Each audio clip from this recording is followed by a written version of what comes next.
हमारे जवानों ने 1965 में, 1971 में और कारगिल युद्धों में भारत की अखंडता को बचाया। 1971 में इंदिरा जी ने दुनिया को दिखा दिया था कि भारत किसी के सामने झुकने वाला नहीं है। आज भी हमारी सेना उसी जज्बे के साथ सीमा पर डटी हुई है। कांग्रेस पार्टी उनके साथ कंधा से कंधा मिलाकर खड़ी है। जब जब देश में संकट आया, कांग्रेस पार्टी ने राजनीति को पीछे रखा और राष्ट्रहित को प्रथम स्थान दिया। 1965 में लाल बहादुर शास्त्री जी ने जो नारा दिया, आज भी वह बहुत प्रसिद्ध है, जय जवान जय किसान। इस नारा देकर उन्होंने राष्ट्र को एक सूत्र में बांधा। 1971 में इंदिरा जी ने अमेरिका के दबाव को ठुकराकर पाकिस्तान को धूल चटा दिया था। आज भी हमारा वही संकल्प है। आतंकवाद के खिलाफ संघर्ष में राजनीति नहीं, राष्ट्रवाद चाहिए। हमने इंदिरा जी से सीखा है, दुश्मन से बातचीत की मेज पर जब बैठें तो कमजोरी नहीं, ताकत दिखाएं। 1971 में 93,000 पाक सैनिकों को घुटने टिकाए, लेकिन कभी भी दुनिया के सामने झुके नहीं। आज सरकार से पूछिए, क्या अमेरिका के दबाव में हमने अपनी नीति बदल दी? इस संकट की घड़ी में कांग्रेस ने सभी राजनीतिक कार्यक्रम रद्द किए। संविधान बचाओ रैली जैसे महत्वपूर्ण आयोजन को स्थगित किया गया ताकि देश में एकजुटता का संदेश जाए। हमने जय हिंद यात्रा निकाली, जिससे सेना का मनोबल बढ़े और जनता के बीच जनता आतंकवाद के खिलाफ एकजुट हो। हमने सरकार से कहा, चाहे जितना बड़ा संकट आए, कांग्रेस आपके साथ है। जब पूरा देश सेना के साथ खड़ा था, भाजपा नेता ट्विटर पर यूपीए एनडीए की तुलना करके मुद्दे को राजनीतिक रंग देने में लगे थे। उनके नेता हमने सर्जिकल स्ट्राइक किया, कांग्रेस ने कुछ नहीं किया। जैसे ट्वीट करके सेना की बहादुरी को अपनी उपलब्धि बताने की कोशिश की। सवाल है, क्या सेना के बलिदान को चुनावी बयानबाजी में इस्तेमाल करना उचित है? एक भाजपा नेता ने ट्वीट किया, कांग्रेस के समय में आतंकवादियों को माफी मिलती थी, मोदी जी ने सीमा पर सबक सिखाया। यह झूठ है। हमने हमेशा आतंकवाद को कड़ाई से निपटाया, चाहे 71 की बात हो, चाहे 84 की बात हो, या अनेक उदाहरण दिए जा सकते हैं। हमने स्पष्ट संदेश दिया कि भारत की एकता से खिलवाड़ बर्दाश्त नहीं।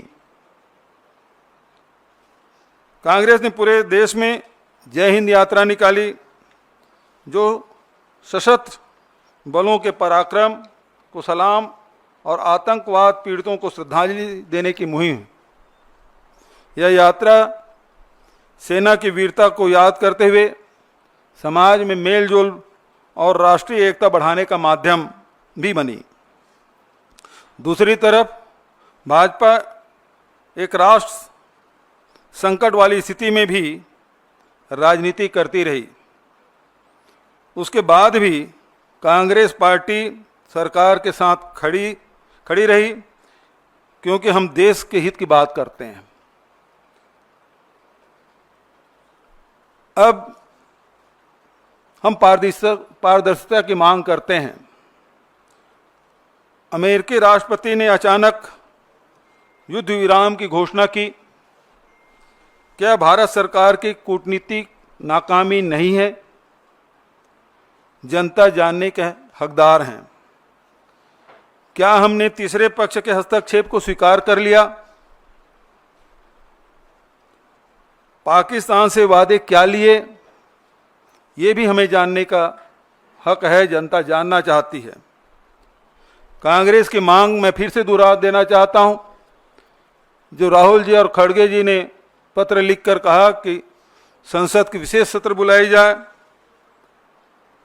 और उसमें सभी दलों को बताएं कि युद्ध विराम की शर्तें क्या हैं। आज पूरे देश में जो घटनाक्रम घटी है, 22 अप्रैल से लेकर आज तक, जहां हमारे 26 लोगों की जान गई, पूरा देश उद्वेलित था कि आतंकवाद को समाप्त कर दिया जाए, और उस दिशा में कांग्रेस पार्टी ने भी समर्थन दिया। सरकार जो भी कदम उठाए, हम उनके साथ हैं। सरकार ने कदम भी उठाए, सेना से एक खुली छूट उन्होंने दी, और हमारे सेना ने आतंकी ठिकानों को नेस्त नाबूद किया। लेकिन उसके बाद जिस प्रकार से ट्रंप का जो ट्वीट आया है, वो सब हम सबको चौंकाने वाला है। सभी अचंभित हैं, और इससे बहुत सारे सवाल हम सब के मन में हैं। क्या हमने ट्रंप के जो बयान आए, उससे हमने मध्यस्थता स्वीकार कर ली? क्या शिमला समझौता अब रद्द हो गए? हम लड़ाई आतंकवाद के खिलाफ लड़ रहे थे, यहाँ कश्मीर इस मामले में बीच में आ गया।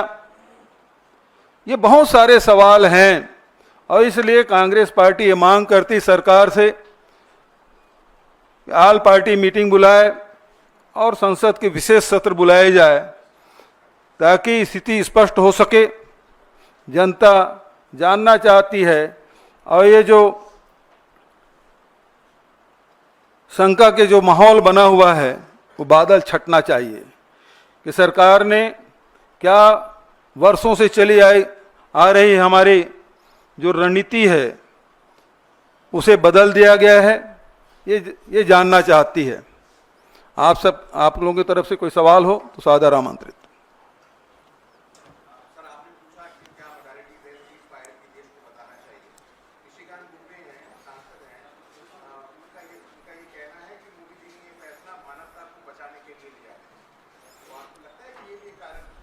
देखिए, सवाल हम सरकार से पूछ रहे हैं, निशिकांत दुबे जी से नहीं।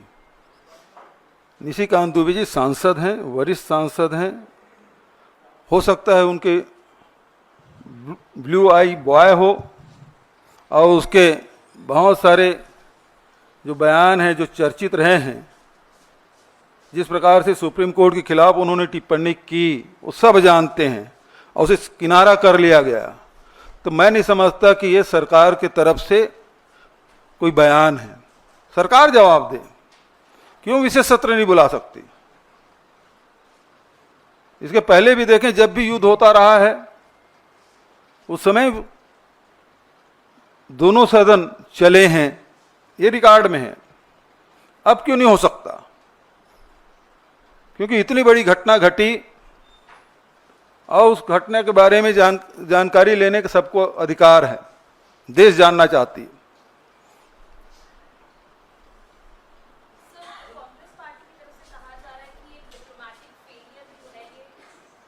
डिप्लोमेटिक फेलियर है सरकार का।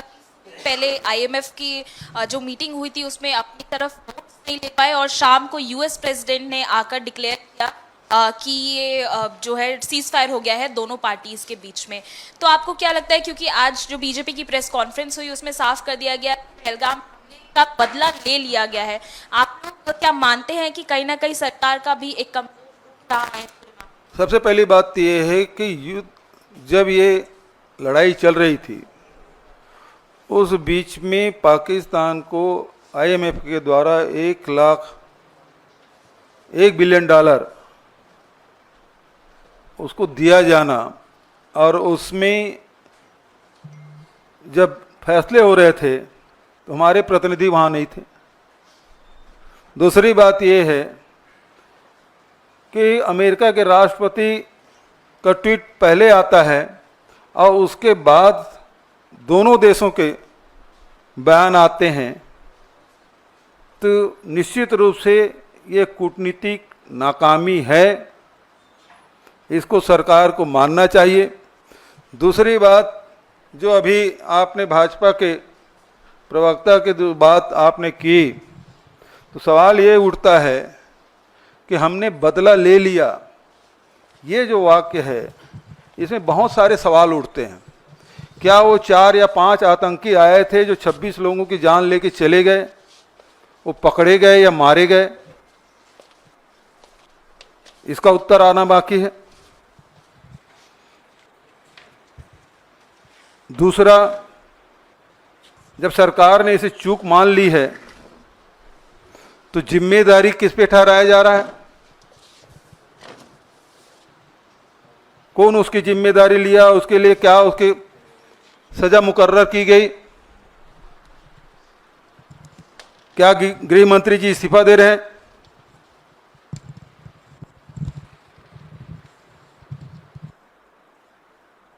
सवाल तो ये है, 26 लोगों की जान गई है, और यदि इसमें इस प्रकार से कार्रवाई नहीं करेंगे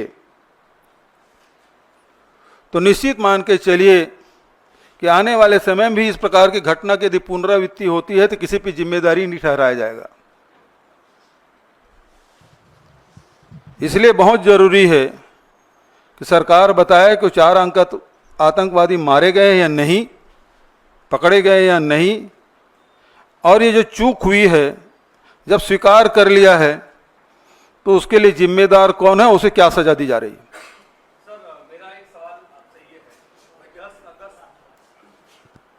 मेरा आपसे सवाल यह है कि 10 अगस्त 1994 को जब दोनों सदनों का विशेष सत्र बुलाया गया था, उस दौरान सर्वसम्मति से पारित किया गया कि पीओके हमारा है और पीओके हमारा अभिन्न हिस्सा है और उस पर कब्जा किया जाना चाहिए। ये 1994 की बात है। 2025 के दौर में आप लोग क्या सोचते हैं? आज भी पीओके हमारा है, उस पर कब्जा किया जाना चाहिए, क्या कब्जा किया जा सकता था? देखिए, प्रश्न आतंकी हमले का है। प्रश्न वहां से शुरू होता है कि 26 लोगों को धर्म पूछ के मार डाला गया और आतंकवाद समाप्त करने के लिए ये लड़ाई जंग छिड़ी। अब ये बात आए कि पीओके को हमें कब्जा करना चाहिए। देश का मूड तो यही था, सब लोग चाहते थे कि बदला लेने के सबसे अच्छा अवसर है, और मीडियम चल भी रहा था। कोई इस्लामाबाद पहुंच गए थे, कोई कराची पहुंच गया था, कोई रावलपिंडी में कब्जा कर लिया था। तो जनता तो यही मानेगी कि ना ये जो दिखाया जा रहा है वही सही है, तो पीओके कब्जा कर ही लेना चाहिए। और जब 1994 में आपने इसे पारित कर लिया है और देश ने माना पीओके हमारा है, और शिमला समझौते में भी द्विपक्षीय बात हुई थी, अब इस लड़ाई के बाद तो यह है कि तीसरा पक्ष तीसरे निष्पक्ष जगह में जाके आपको चर्चा करनी है। तो ये तो बहुत ही हम लोगों के लिए दुखद एक घटना है, और ये शर्तें जो है हम सब के लिए बहुत ही शर्मनाक हैं। आम जनता जो आम सेंटीमेंट है वो बहुत भार पर है, और उनको लग रहा है कि हमारा जो देश है उसकी जो मनोभावना थी उसके साथ कांग्रेस पार्टी प्रमुख विपक्षी दल है, वो उसे किस तरह से लेती है, पार्टी का क्या मानना है? आम जन अपने आप को ठगा हुआ सा महसूस कर रहा है। पहले हम आतंकवादियों के कैंप पर हमला करने गए थे, फिर उन्होंने हम पर जब दोबारा हमला किया तो हमने तय किया हम धूल में मिला देंगे, एकाएक शांति प्रस्ताव आ जाता है। तो कांग्रेस पार्टी का क्या स्टैंड है? क्या वो आम जनता के साथ है? उसकी सोच भी यही है? देखिए, कांग्रेस पार्टी हमेशा जनता के भावनाओं के साथ रही है। दूसरी बात, हमारे राष्ट्रीय अध्यक्ष खड़गे जी और एलपी राहुल जी दोनों ने आल पार्टी मीटिंग बुलाने के लिए कहा।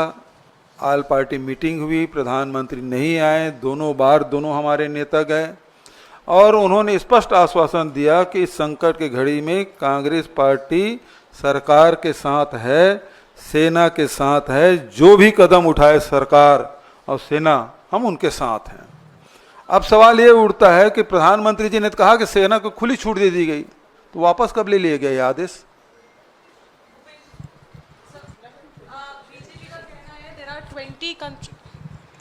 बीजेपी का कहना है कि 20 कंट्रीज जो है उन्होंने सपोर्ट किया है इंडिया को, लेकिन आईएमएफ का लोन तो दे दिया गया पाकिस्तान को। तो कहीं ना कहीं आपको लगता है हमारी फॉरेन पॉलिसी फेल हो गई इस बार?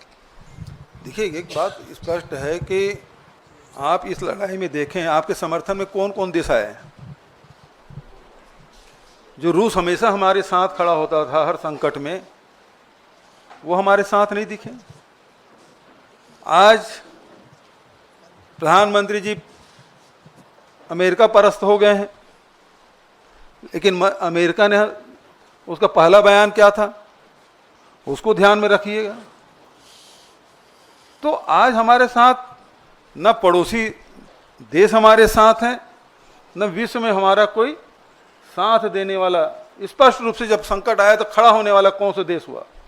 जबकि नॉन अलाइनमेंट जब मूवमेंट चला, नेहरू जी से लेके इंदिरा जी और राजीव जी तक कितने देश हमारे साथ खड़े होते थे, और आज हमारे पड़ोसी देश भी हमारे साथ नहीं खड़ा हो रहा है। वकील साहब इधर। अच्छा, मेरा सवाल ये है कि बीजेपी की भी बड़ी बैठक हुई है और उसमें ये कहा जा रहा है कि बीजेपी ने कहा है कि जैसे पाकिस्तान को धूल चटाया गया है, ये एक पूरा कैंपेन देश भर में चलाएगी बीजेपी और बताएगी लोगों को कैसे धूल चटाया गया, और कांग्रेस पार्टी के सारे सवालों का जवाब भी बीजेपी देगी। आप लोग भी कोई कैंपेन चलाएंगे क्या इस मसले को लेकर? देखिए, एक बात स्पष्ट है, कैंपेन चलाने की जरूरत नहीं है। आप विशेष सत्र बुला लीजिए ना, आल पार्टी मीटिंग बुला लीजिए ना, वहां उन सवालों को जवाब दे दीजिए। कैंपेन चलाने की क्या जरूरत है? एक मंच, दो ही मंच तो बात करें, आल पार्टी मीटिंग और संसद का विशेष सत्र, वहां बुला लीजिए, सारे सवालों के जवाब आ जाएंगे। सवाल से भाग क्यों रहे हैं? आल पार्टी मीटिंग की बैठक में प्रधानमंत्री दो बार नहीं आए, इसीलिए खड़गे जी ने कहा कि अब आल पार्टी मीटिंग होगी और यदि प्रधानमंत्री नहीं आए तो हम उसका बाइकाट करेंगे, हम नहीं जाएंगे उसमें। बघेल जी, भारत और पाकिस्तान के बीच युद्ध विराम एक तीसरे देश की मध्यस्थता के बाद हुई और इसकी औपचारिक घोषणा भी किसी तीसरे मुल्क के राष्ट्रपति ने की है। क्या आपको ये लगता है कि भारत सरकार के परंपरागत रूप से जो स्टैंड थे उसके साथ खिलवाड़ हुआ है और देश की जनता के भावनाओं के साथ विश्वासघात हुआ है? बिल्कुल, दोनों आपके दोनों सवाल में ही उसका उत्तर है कि हम वर्षों से जो हमारी जो विदेश नीति रही है उसमें बदलाव हुआ है, यही तो हम सवाल कर रहे हैं, क्या आपने बदल दिया है? दूसरा, देश की जनता के साथ के भावनाओं के साथ खिलवाड़ हुआ है, देश की जनता अचंभित है, ये कैसे हो गया? जो विश्व गुरु की बात होने की बात करते, विश्व गुरु को छोड़ दीजिए, उसके पहले भी आप देख लीजिए कि नेहरू जी से लेके इंदिरा जी और राजीव जी तक के जो नॉन अलाइनमेंट वाली बात एक ताकत के रूप में भारत को देखा जाता था, आज अमेरिका जो भी कहे हम सुनने और मानने के तैयार हैं। 1000 साल पुराना हमारी समस्या है कश्मीर, वो एक बार नहीं दो बार बोल रहे ट्रंप जी, लेकिन उसका प्रतिवाद भी हम नहीं कर पा रहे। हमारी स्थिति ये हो गई है, इतनी दयनीय स्थिति हमारी हो गई है। बघेल साहब, सर 2 सवाल है। पहला ये है कि सत्ता पक्ष ये कह रहा है कि जो ऑपरेशन सिंदूर था उसमें 100% जो ऑब्जेक्टिव था, लक्ष्य था, वो हासिल किया गया है। वो संतुष्टि जता रहे हैं पूरे ऑपरेशन सिंदूर से। क्या इस बात से कांग्रेस पार्टी सहमत है? क्या कांग्रेस को लगता है कि ऑपरेशन सिंदूर में 100% जो लक्ष्य था भारत का वो हासिल किया गया है? यदि ऐसा है तो विशेष सत्र क्यों नहीं बुलाते? वहां सवाल भी हो जाएंगे, जवाब भी दे दिया जाएगा, तो पूरा देश सुन लेगा, दुनिया भी सुन लेगा। नहीं, आप लोग अग्री हैं कि ऑपरेशन सिंदूर 100% सफल रहा, हाँ या ना? मैंने पहले आपको कहा कि यदि 26 लोग की जाने गई है, वो 4 या 5 जितने भी आतंकवादी रहे पकड़े गए क्या? यदि पकड़े नहीं गए हैं तो आपके ऑपरेशन सिंदूर कैसे सफल मानेंगे आप? दूसरा, उसके जिम्मेदार कौन है इस चूक का? आपने, आपके ही आश्वासन पर तो लोग वहाँ कश्मीर गए, कब सब कुछ सामान्य है, आप चले जाइए, सब परिवार के साथ गए और परिवार के सदस्यों को से बिछड़ के वापस आ गए। बघेल साहब, हमने देखा है कि ये कहा गया है कि युद्ध विराम हुआ है, अभी जिस तरीके हालात हैं वो पूरी तरीके से सामान्य नहीं है। सेना की ओर से ये भी कहा गया कि अगर युद्ध विराम का उल्लंघन होता है तो वो उसका माकूल जवाब देंगे। तो इस बीच हम देख रहे हैं राजनीतिक लड़ाई जिस तरीके से उभरी है, क्या वो बीजेपी की ओर से, आपकी ओर से, तो जो एकता बनी थी या एक्शन को लेकर जो सहमति बनी थी, क्या वो बिखर गई है? क्या एक्शन अगर होता है तो उसको समर्थन रहेगा? जितने सवाल आप पूछ रहे हैं ना, प्रधानमंत्री जी पत्रकार वार्ता क्यों नहीं लेते? ये सवाल आपको पूछने का मिल जाता। यदि प्रश्न को उत्तर नहीं देना चाहते तो विशेष सत्र बुला लीजिए, ऑल पार्टी मीटिंग बुला लीजिए, आपके तरफ से हमारे पार्टी के सदस्य लोग सवाल पूछ लेंगे, सांसद लोग सवाल पूछ लेंगे। और सवाल इस बात का है कि यदि सीज फायर हुआ उसके बाद भी 300-400 ड्रोन गिराए हिंदुस्तान में, अटैक उन्होंने किया, क्या जवाब दिया आपने? यदि सेना का हाथ नहीं बांधे होते तो जवाब नहीं देते। एक तरफ सेना खुली छूट की बात करते हैं, दूसरी तरफ ड्रोन को हम केवल रोक ही रहे हैं, अटैक नहीं किए। उल्लंघन कर दिया तो लड़े क्यों नहीं आप?